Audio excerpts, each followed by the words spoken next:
Now let's get back to last Easter and a packed crowd at the Prairie Theatre Exchange in Winnipeg for a special Easter performance of the Dead Dog Cafe Comedy Hour.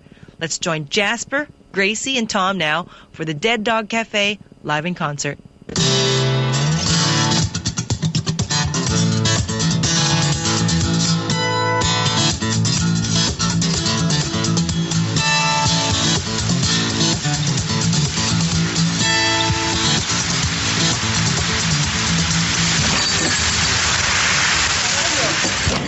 Morning, Gracie. Morning, Tom. Gracie, what are all these people doing in the cafe? Jasper invited them for the celebration. Celebration? What celebration? Morning, Gracie. Morning, Jasper. Morning, Tom. Morning, Jasper. Great. Looks like everyone's here. So, Tom, are you all ready for the big celebration? What celebration? Indian Easter, Tom. Indian Easter? But before we begin the festivities, we should start the show. Okay, Tom, take it away. Sure, why not? From Blossom, Alberta, it's the Dead Dog Cafe Comedy Hour with your host, Jasper Friendly Bear. And Gracie Heavy Hand. And Tom King. So, Tom, who are our Indian Easter guests? I haven't a clue. Think Easter, Tom. Since when does Tom think? Good point, Gracie. Look, could I get some coffee? Coming right up. What about your buddy? Gracie means me, Tom? Yeah, I know who she means. Look, Jasper, why should I buy you a cup of coffee? You mean besides the fact that you're the only friend Jasper has? I am not the only friend Jasper has. You're the only one with the money.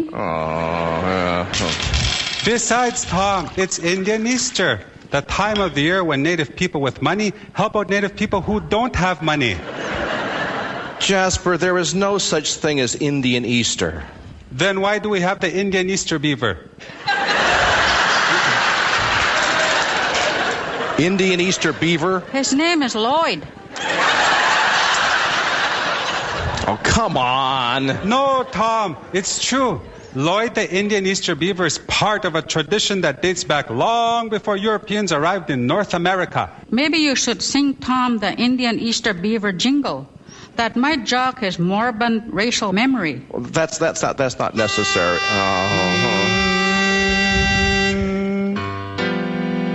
Let's jump in your truck and go to the store. You buy the presents and I'll get the door. The Indian Easter beaver is coming to town. Jasper. He sees you when you're sleeping. He knows when you've been sick. They arrested him for stalking, but they couldn't make it stick. Stop! You Stop! Gracie, make him stop. I can just see Lloyd hopping along with his basket of goodies. I don't think beavers hop. Maybe he has a little spring to his step. Jasper, Easter is supposed to be a spiritual holiday. Look, within Christian mythology, Easter is a time of death and resurrection. Who died? Jasper. Was it a car wreck? No, it wasn't a car wreck. So what happened to the bunny? What bunny? The Christian Easter bunny. I hope she was wearing her seatbelt. Look, forget the bunny. Jasper, look, Christ wasn't killed in a car wreck. He was crucified. That doesn't sound good. Who would do such a thing? Sounds like the military to me. It wasn't the military. Well, actually, it was the military, but... I'll bet they're the ones who ate the bunny. No. No one ate the bunny. I just hope they had a good recipe. Boy, do I love Christian holidays. Me too. Christ is born, and to celebrate his birth, Christians run out and buy each other presents. And when he's crucified and resurrected, they go out and buy more presents. Yeah, well, that's not what Christmas and Easter are about.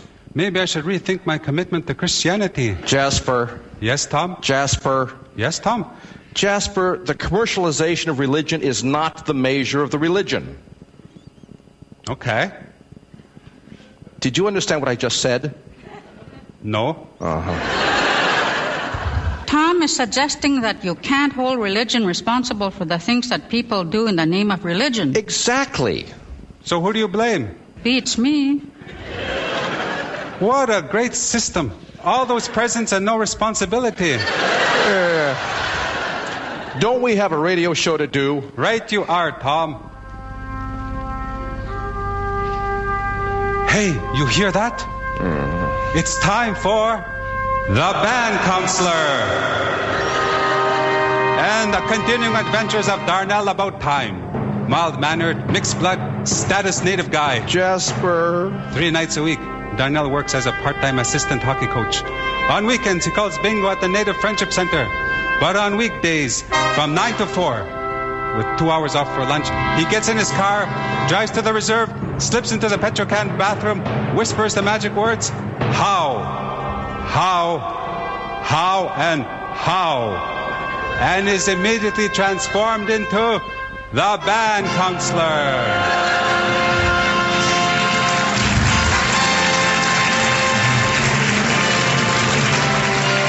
Jasper, could we just... With the help of his faithful white companion, Ottawa Bob, the Band Counselor spends his office hours fighting lethargic government agencies, corrupt multinational corporations, sympathetic tourists, and disgruntled relatives. Jasper, every time we do the Band Counselor, all you do is call for an election. Band elections are an important part of the democratic process on reserves. I'm sure they are. But wouldn't it be more productive to tackle some of the problems that Native people face rather than just go on calling for more band elections? Okay, let's give it a try.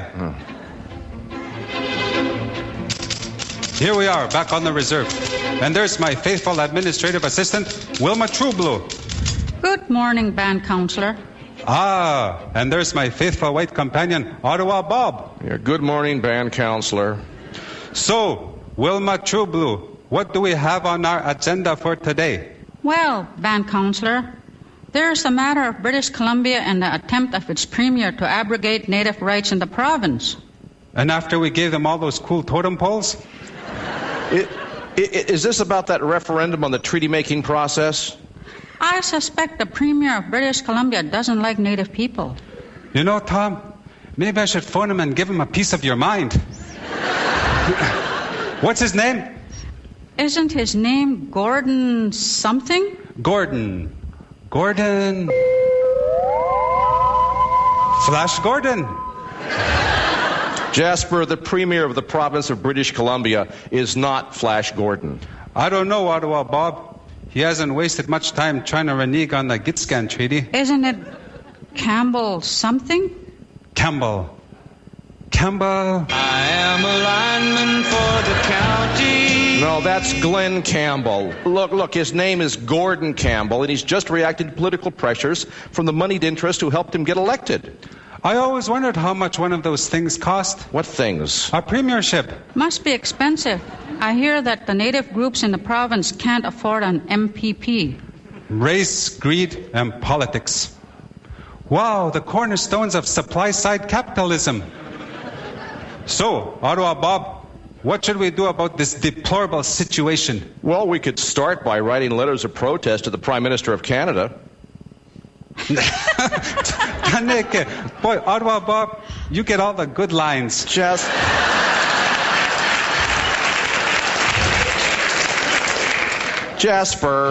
So, stay tuned next week when you'll hear Wilma say...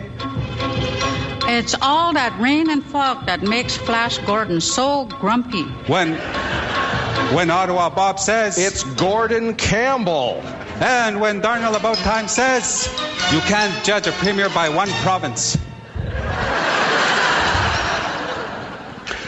Have we called the bingo number yet? B8. Holy Tom, you took the number right out of my mouth. Yeah, I know. When you boys are done, I could use some help getting set up for the Indian Easter. Are you making some of your special desserts?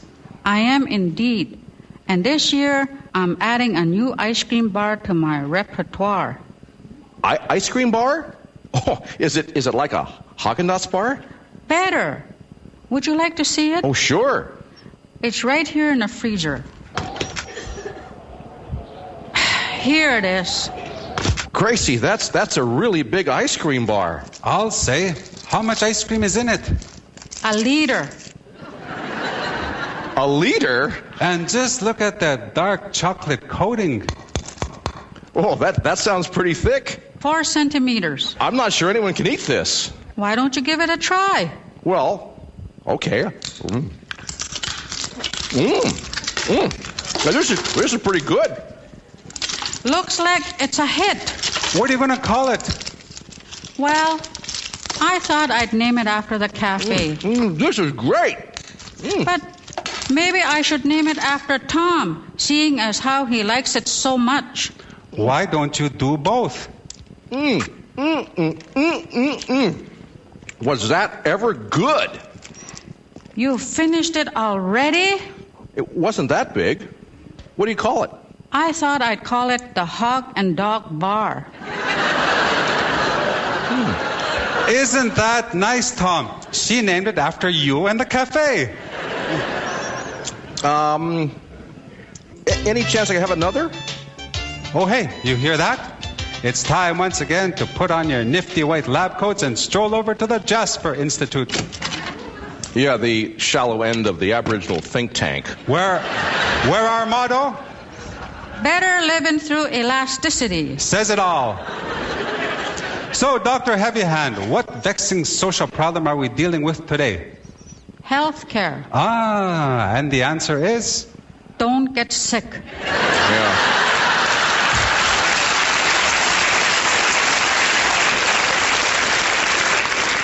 Now, wait a minute. This is a serious problem. Canada's healthcare system is in crisis. And instead of trying to fix it, the government is working with their buddies in insurance and drug companies to privatize the system so multinationals can make huge profits off average Canadians. My, Dr. King, that certainly had the ring of bleeding heart liberalism to it. Perhaps Dr. King would like to rephrase his concern in more appropriate language. We're being screwed. Screwed? Yeah, look, the average citizen in Canada pays enough taxes to support an excellent universal health care system. But there are some sectors of the business community who reap all the benefits the country has to offer, but who pay little or no tax. Yes, Dr. King, but these large companies who don't pay any tax do provide jobs for thousands of Canadians. Just ask the Ford workers in Oakville, Ontario. And don't forget, Dr. King, the percentage of the national budget devoted to healthcare has increased dramatically in the last decade. No, it hasn't. It just looks that way because the government has slashed the national budget. If anything, the actual money devoted to healthcare has decreased. Quite true, but creating statistics that suggest that healthcare costs are out of control makes it much easier for the government to sell Canadians out to the private sector. And who can argue with that? So, Dr. Heavyhand, are we ready to announce our confidential findings? Shouldn't we leak the report to the media first? In case we have to change our conclusions? What? You call the Globe and Mail and I'll call the CBC. Wait a minute. Uh-oh, it's time to hang up our nifty white lab coats and stroll back to the cafe. Nothing like a brisk walk in the Indian Easter air. Jasper, what exactly is Indian Easter supposed to be? Before or after the arrival of Christianity? What? Before the arrival of Christianity, Indian Easter was a spring celebration that renewed the friendship that existed between human beings and animals. Unfortunately, after the arrival of Christianity, the animals stopped talking to us and everything went down the toilet. And all we were left with were chocolate bunnies and marshmallow chicken. Uh-huh. But with a little work, we might be able to sail across this gulf and reestablish the tentacles of friendship. The tentacles of friendship? Maybe it's time to give Tom his Indian Easter present. Good idea, Gracie. Tom, open the door. Yeah, wait a minute. Every time you tell me to open the door, I get blown up against the back wall. That only happens when Jasper reads a recommendation from the report of the Royal Commission on Aboriginal Peoples. Yeah, I guess that's right.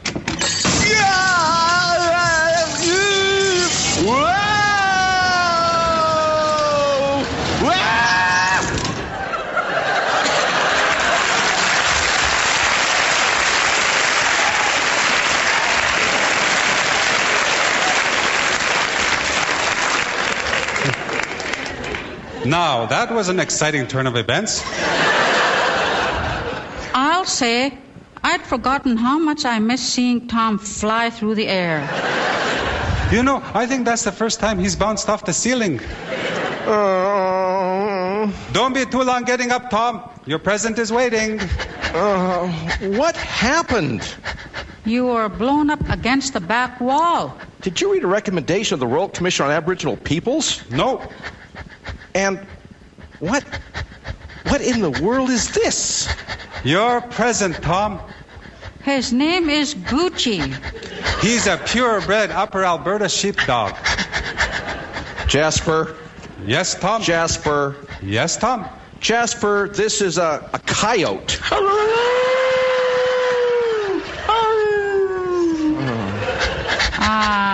Isn't that sweet? What? Gucci is singing. Singing? That's howling. What a voice. What's wrong with him? He seems to have something stuck in his throat. Oh, jeez. Oh, God. That's disgusting. Jasper, your coyote has just hacked up a can of soup. Looks like cream of tomato. And it's not even open. Look, Tom. Gucci feels better already. Oh, what? Why is he drooling? And what are those little things jumping around on his fur? Don't worry, Tom. Once you and Gucci get to know each other, you won't even notice those little peccadillos. Peccadillos? They look like fleas to me. Jasper, why would you get me a coyote? Upper Alberta sheepdog, Tom. It's part of the Indian Easter program to try to reestablish our close relationship with animals. Upper Alberta sheepdog? Aww. He's peeing on my shoes. He must like you. So how did you wind up with a... He followed me home. He followed you home? After Jasper rubbed weak old chicken fat on his runners. Could we get on with the show? And while Tom is trying to bond with Gucci, it's time for a Conversational Creek with your professor of pronunciation, Gracie Heavyhand. Thank you, Professor Friendly Bear. And what magic metaphor do you have for us today? Well, today I thought I'd share a phrase that our listeners might find handy around the Indian Easter holiday. A phrase for every occasion. Today's phrase is, I'd like my bunny medium rare. Wow!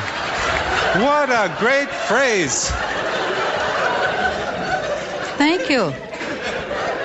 I'd like my bunny medium rare. It's the only way to have bunny, Tom. Along with a light prune sauce and a Madeira reduction. Right you are. So, Professor Heavyhand, how would this sound in Cree? Nia wea mana ni mie mau ni wa pusums gigats ikistik. Oh, niama na nimie mau ne wapusums gegats egistek. Okay, Tom, give it a try. Hi, Jasper. Hi, Gracie. Oh, look, it's Andrea Menard. Hey, cousin Andrea, you're just in time for Indian Easter. I was hoping I wasn't too late. Nope, we're still waiting for Lloyd to show up. Lloyd hasn't gotten here yet? And we can't start until our honored guest shows up. Lloyd? Lloyd the Indian Easter beaver? Our guest is a beaver? I hope he hasn't met with any foul play. You know, with the extensive loss of wildlife habitat and the continuing encroachment of golf course development and ski resorts, Lloyd might well have gotten confused and trapped in a luxury condominium complex. What? Andrea's right, Tom. Getting hit by a transport truck as he tries to cross 6 lanes of freeway on his way to the cafe might well be the least of Lloyd's problems. Of course, Lloyd could well have decided to push further north to join his beaver brethren on the front lines. What front lines? Tom, don't you listen to the news? Canadian beavers have been expanding into Europe and Russia, where they have begun to push out indigenous beavers. You're kidding, right? Au contraire, Tom. That's French for on the contrary. Yeah, right. Aren't Russian scientists worried about the damage the Canadian beaver will do to what's left of their ecosystem? Indeed they are. Evidently, a Canadian beaver such as Lloyd are more active, have more stamina and flexibility than their European cousins. Didn't a British newspaper call the Canadian beaver an uncivilized brute? You know, there have been rumors of well-trained squads of Canadian beavers sweeping into Russia's heartlands. Maybe Lloyd is leading the assault. Building dams, creating artificial lakes, erecting waterfront duplexes. You know what this could mean? No. No, I don't know what this could mean. I wouldn't be surprised if the Russians called Washington and got the CIA to send in a peacekeeping team of American beavers to bring stability to the area. American peacekeeping beavers? With guns. I thought you said they were peacekeepers. Can't keep the peace without weapons. This is ridiculous. Not so loud, Tom. They may have tapped our phones. We're not on the phone.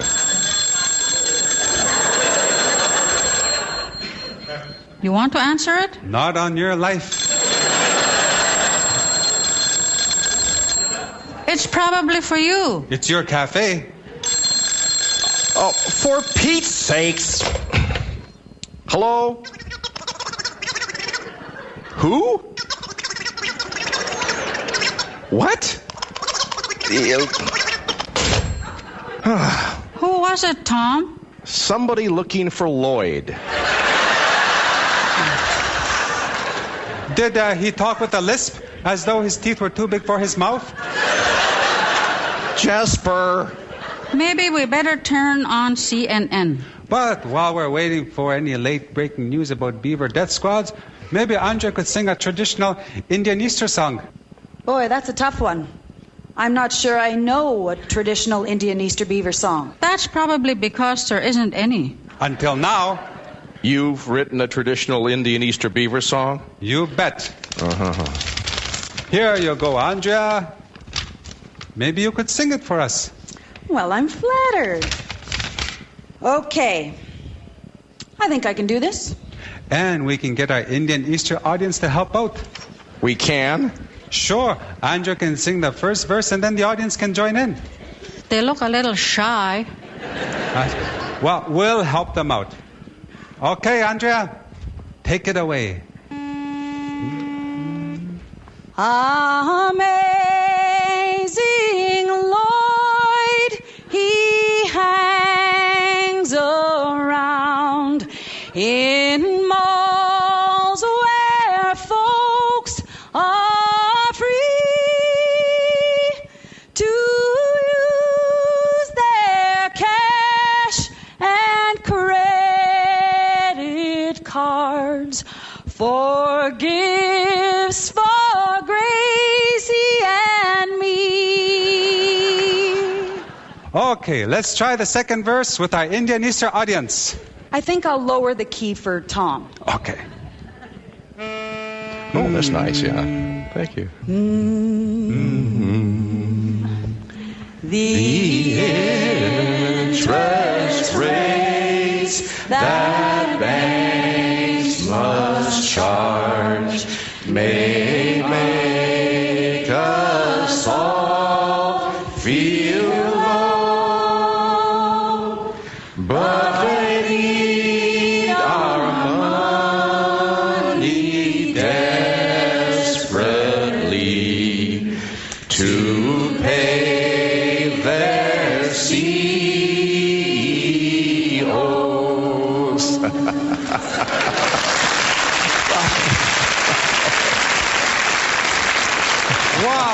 was great.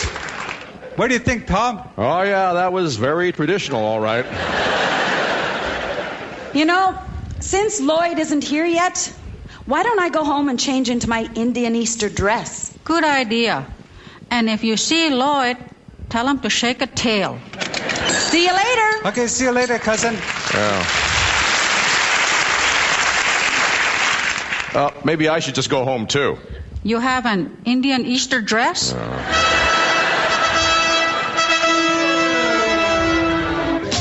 Forget the dress, Tom. It's time for Captain Dead Dog and the Captain Dead Dog Awards.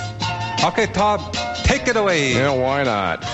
Captain Dead Dog, bold and rash, he'll do anything for cash. Can he do it? Yes, indeedy, he's the corporation's sweetie. So, great protector of corporate profits. Who gets the coveted Captain Dead Dog Award today? Today, I thought I'd let Puppy Boy announce the award. He means you, Tom. Yeah. Look, I'll do the opening for Captain Dead Dog, but I'm not going to pretend to be Puppy Boy. Tom, all superheroes have sidekicks. So? I think Jasper has just tried to generalize from the specific. What? It's a logical fallacy, Tom, but everyone does it. Well, why can't Gracie be Puppy Boy? Puppy Boy is a gender-specific role. Yeah. Well, then change it to Puppy Girl. Plus, the Puppy Boy suit has been stretched out of shape so badly, it'll only fit you.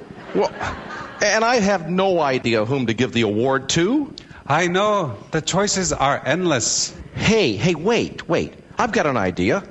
Why don't we give the Captain Dead Dog Award to a good company for a change instead of another sleazy company?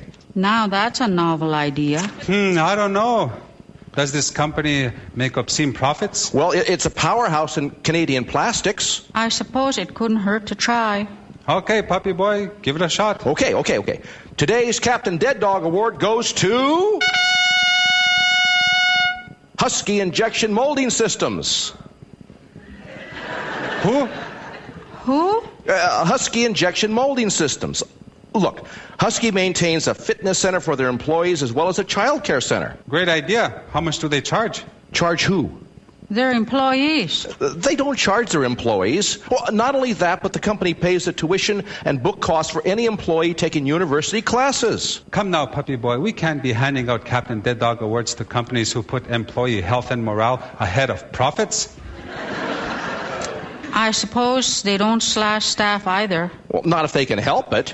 I guess Husky hasn't heard that drastic downsizing is the road to corporate health. Yeah, well, that's just it. Look, current statistics argue that drastic downsizing doesn't improve a company's profit line. I'm not sure we can say that on radio. Certainly makes me blush. Well, look, there was a study done of 148 companies that downsized. And while 62% of them did reduce their costs, only 37% increased profits. A 22% success rate. What? 33 out of the 148 companies reduced their cost and increased their profits for a 22% success rate.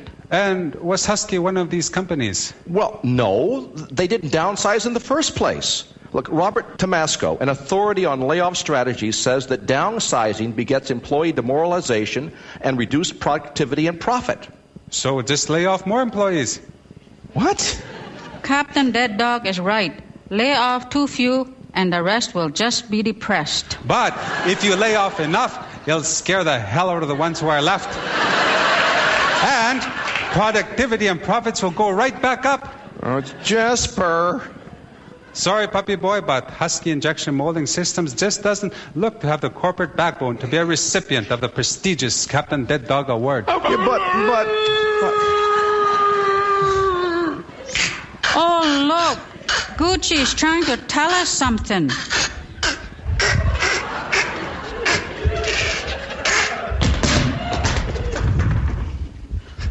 Wow, look at that. A snow tire? Already mounted on a rim? It must have been stuck in poor Gucci's throat. How does a coyote swallow a snow tire? With a rim. Say, Tom, that looks as though it might fit your truck. Actually, that looks as though it might be off your truck. What? Gucci, did you try to eat one of Uncle Tommy's snow tires?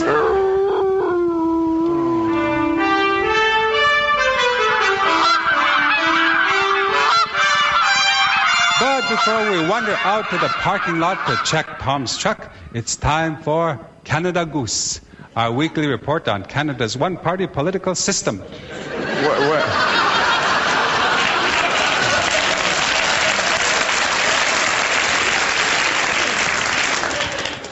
Wait a minute.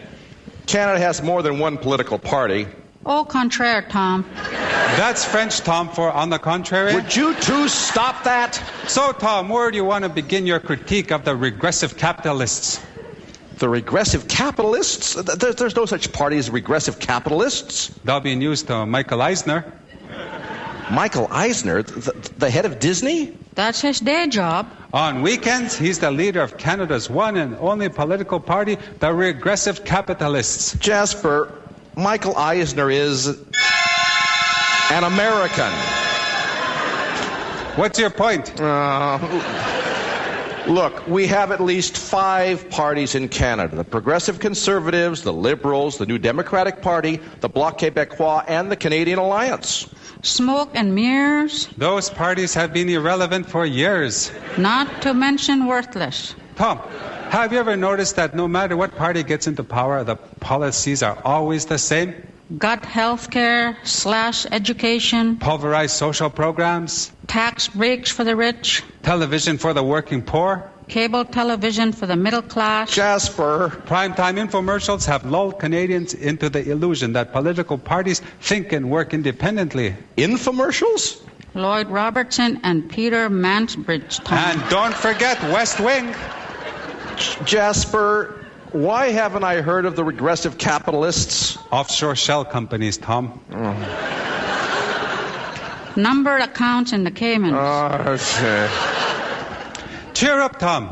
Look how much easier voting has been. So, what do you suppose Michael Eisner and the regressive capitalists are going to call the new $5 coin? There's a new $5 coin? On its way, Tom. Which name are you going to vote for?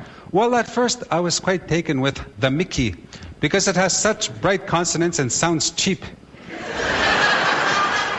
Well said. But in the end, I think I prefer the Goofy, because of the mellifluous vowel sounds and the repetition of the double O's that allow it to partner nicely with the loony and the toonie.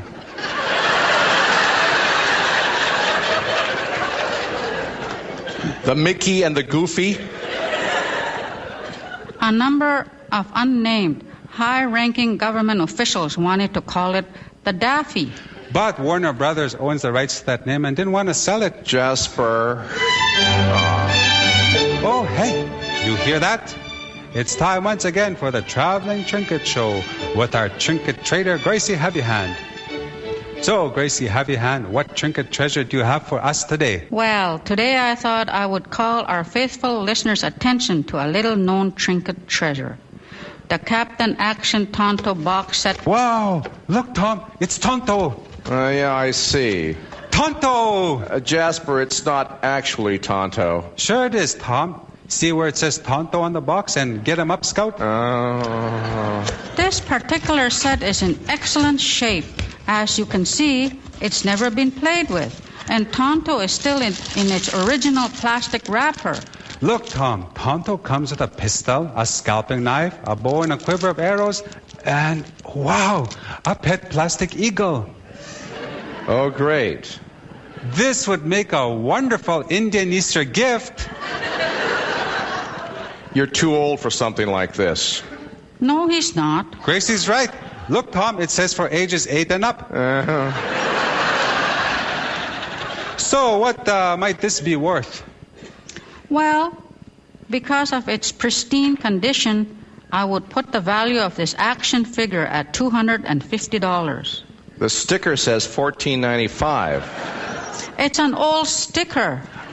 I won't ask for anything else. I'm not going to pay $250 for a plastic Tonto. Don't forget the pet plastic eagle. I could see letting it go for $150. I'll give you 10. Sold. Is this my Indian Easter present? Yes, it is, as long as you take Gucci home with you. Wow, what a great Indian Easter. A Tonto action figure and an Upper Alberta sheepdog. You certainly know how to spoil Jasper. I'm going home now. Not yet, Tom. We still have to read a recommendation from the report of the Royal Commission on Aboriginal Peoples. Oh, wait a minute. I've already been blown up against the back wall. And was it ever thrilling?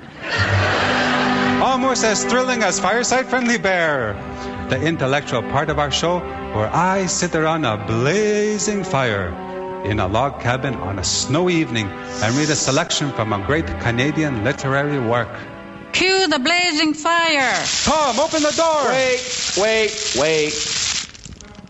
I've already opened the door, and besides, there's no doorknob. No doorknob? Tom's right. The doorknob is gone. Gucci! Come on, Gucci! Here, boy. There it is. Gucci must have been peckish. Is there anything this coyote won't eat? If you keep calling him a coyote, you're going to hurt his feelings. That's right, Tom. Remember, Gucci is an Upper Alberta sheepdog. He's highly skilled. Skilled? Jasper, what exactly does an Upper Alberta sheepdog do? Eat sheep? Why does Tom always ask you the easy questions? It's because we're friends. No, it's not. How about we cue the blazing fire? Good idea, Gracie. Tom, open the door. The doorknob is broken. It's not broken, Tom. It's just covered with saliva. Not to mention little yellow wiggly things. There is no way I'm touching that knob. Maybe Gucci can help? That's a good idea. I hear that Upper Alberta sheepdogs are very smart. Oh, right. And I suppose Gucci is going to put the knob back on the door and open it.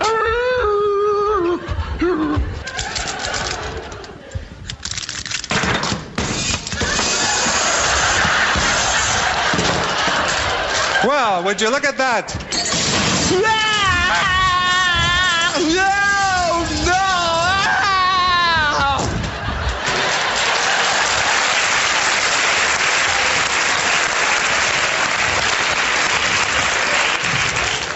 Good Gucci.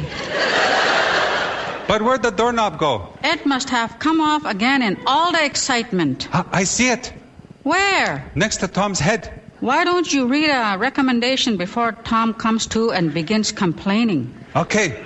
Today, to commemorate Indian Easter, I thought I'd read recommendation 3.4.1a. Is that the one that recommends that the federal and provincial governments ensure that Aboriginal people have adequate shelter, water, and sanitation services? It is indeed. I'm not sure we want the federal or any of the provincial governments to have anything to do with our water. Holy Gracie, you might be right. Hey, Tom, hurry up or you'll miss our discussion of governmental responsibility. Bring the doorknob with you when you come. What happened? Gucci fixed the door. And then he opened it for you. So, Tom, what do you think about asking the government to ensure that Aboriginal people have adequate shelter, water, and sanitation services? Well, I suppose... Tom is concerned about the government's inability to deal with Canada's homeless problems. Well, yes, but I think... As well as the government's failure to provide safe drinking water for the people in North Battleford, Saskatchewan, Garland, Nova Scotia, and Walkerton, Ontario. Don't forget about the raw sewage with which the city of Victoria coats its beaches. The city of Victoria doesn't coat its beaches with raw sewage? They dump raw, untreated sewage directly into the ocean, don't they? Well, yes, but, they make sure they dump it away from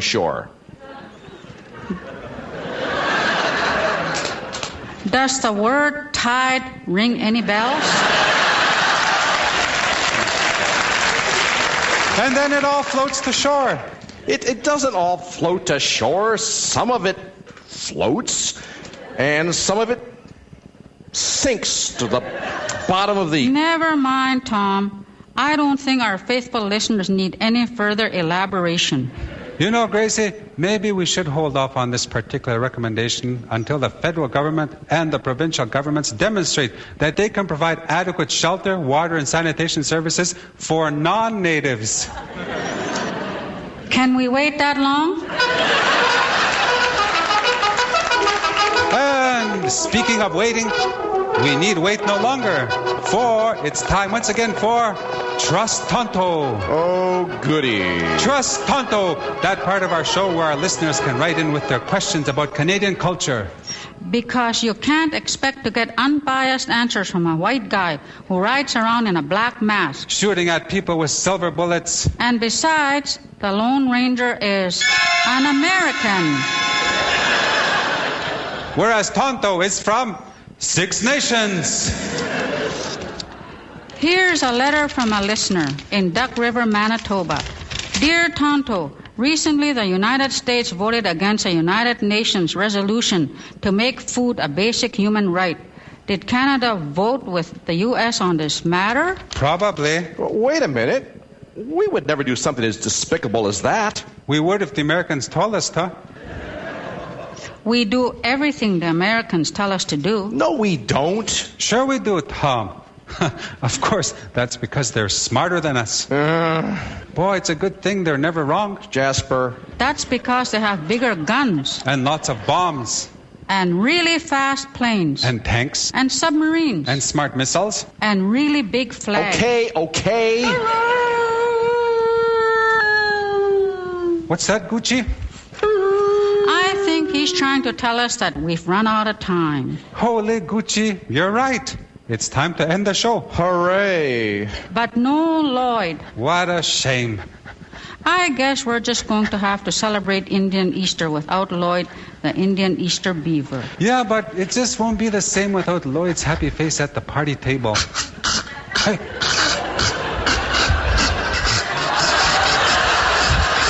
Oh, look, Jasper, it's Lloyd. Gucci ate the Indian Easter beaver. Gucci, you little Dickens. Were you playing with Lloyd again?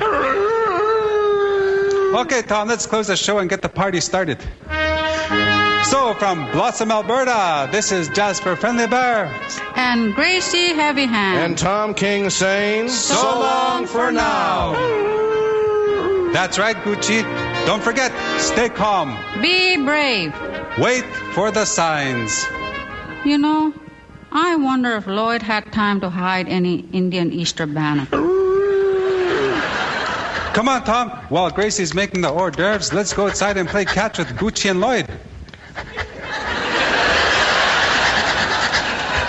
Catch? Sure, we can take our Indian Easter audience with us. Well, I'm sure they have better things to do. Hey, you guys want to go outside and watch Tom and me play catch?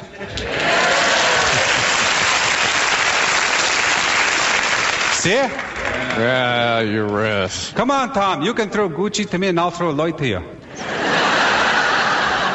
And play nice. Now, where did I put that baloney? Come on, Tom. I'll run a post pattern and you throw Lloyd to me. He's all wet. He's a beaver, Tom. He likes being wet. Ugh. And he's slippery. Okay, throw me Gucci. But don't squeeze him too hard. And don't bend his ears.